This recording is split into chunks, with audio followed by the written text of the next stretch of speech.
The year was 2035. Elara Vance lived a normal life. She attended City College and worked at a cafe. Her small apartment was a sanctuary shared with Cosmo, her cat. Evenings involved calls to her mother. One company caught her eye, Ancestry.com. Their commercials promised to unlock her DNA secrets. Testimonials spoke of profound connections. It seemed so simple, so benign. A small kit, a saliva sample, and a journey into her genetic history. She added the DNA kit to her virtual cart. A few clicks later, the order was confirmed. She felt a thrill of anticipation, the excitement of an impending discovery. Ancestry.com was more than just a genealogy company. It was a facade, a sophisticated front operation. Its true purpose was far removed from helping people find their second cousins or trace their lineage to Viking warriors. Behind the friendly interface and the heartwarming marketing campaigns lay the cold, calculating machinery of the Central Intelligence Agency. For years, the CIA had been quietly, methodically accumulating a vast global DNA database. Every kit sold, every sample processed added another strand to their intricate web of genetic information, a resource of unimaginable power. When Elara's sample arrived at the processing facility, it wasn't just another data point for a family tree. It was an asset.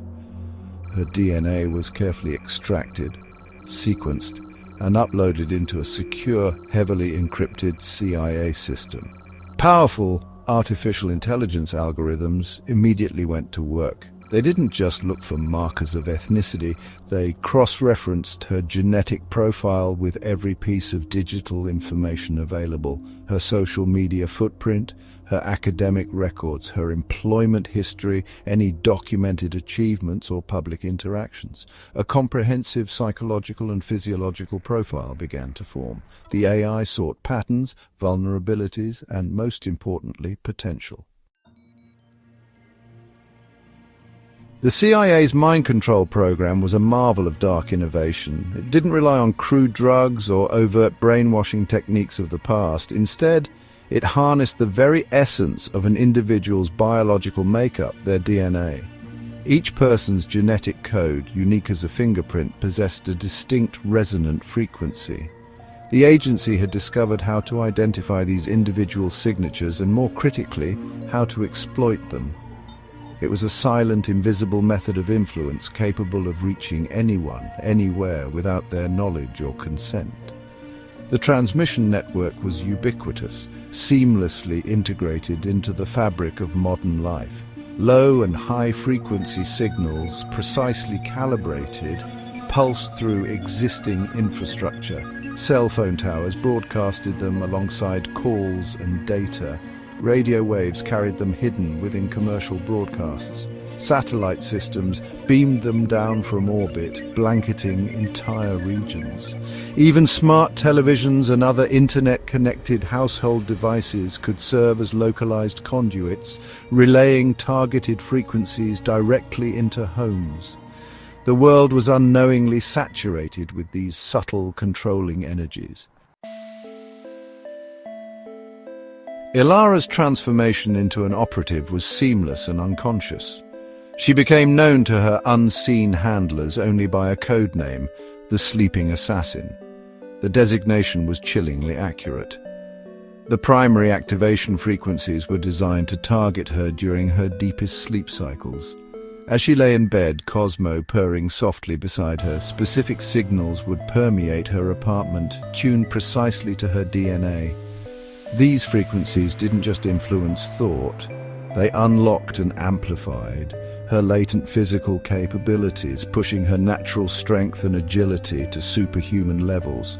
The mission parameters were uploaded directly into her subconscious mind. Addresses, target profiles, optimal routes, contingency plans, all delivered as complex data streams masked within the controlling frequencies. She would rise from her bed, moving with a fluid grace and deadly purpose that her conscious self would never recognize. Her eyes, though open, registered the world in a different way, processed through the lens of the mission protocol. She was an automaton, perfectly programmed, utterly efficient. There was no hesitation, no fear, no remorse, only execution.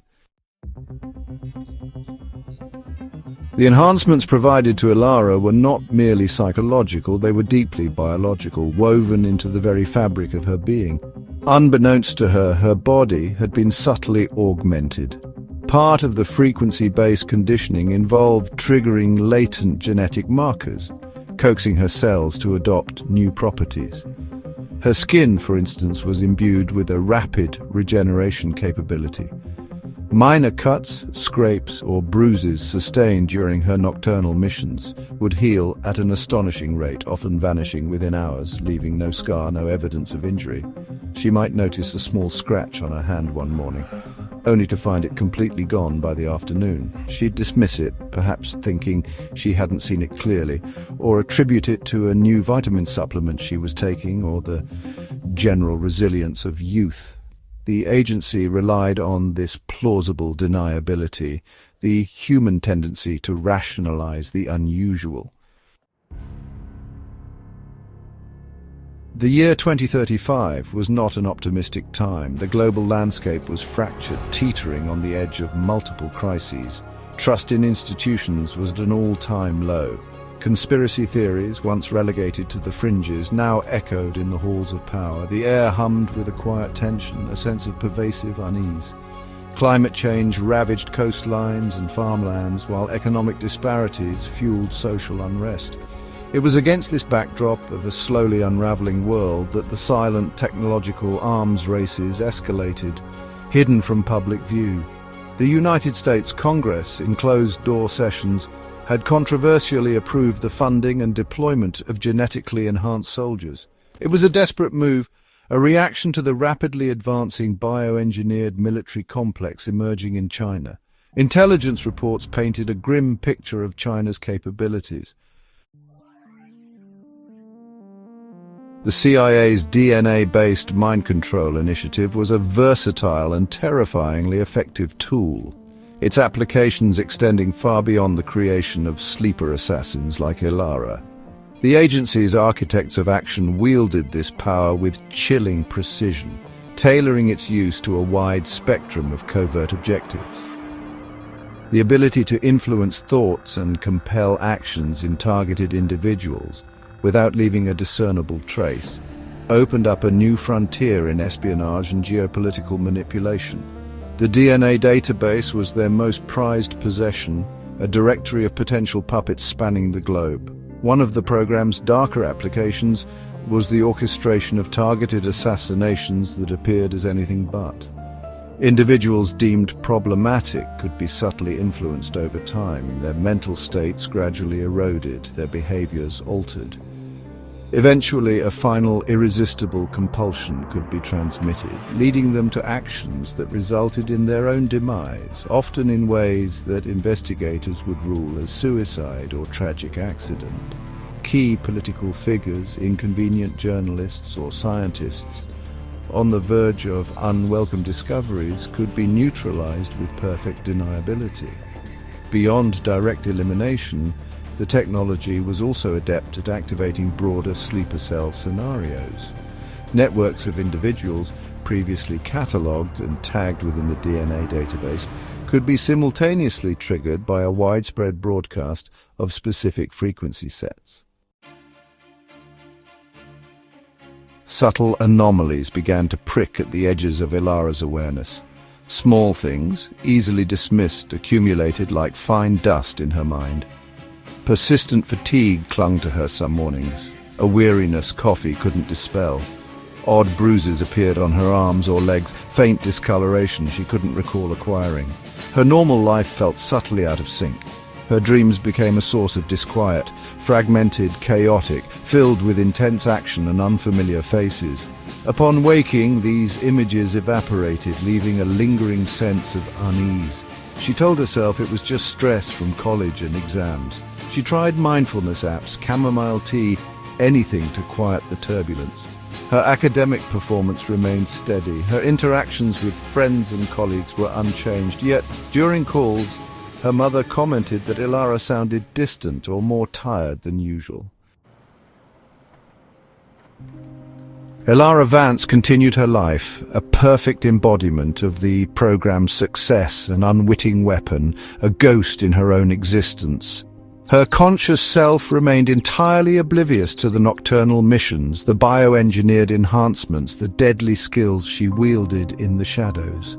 The sophisticated architecture of the mind control system ensured a complete schism between her two realities.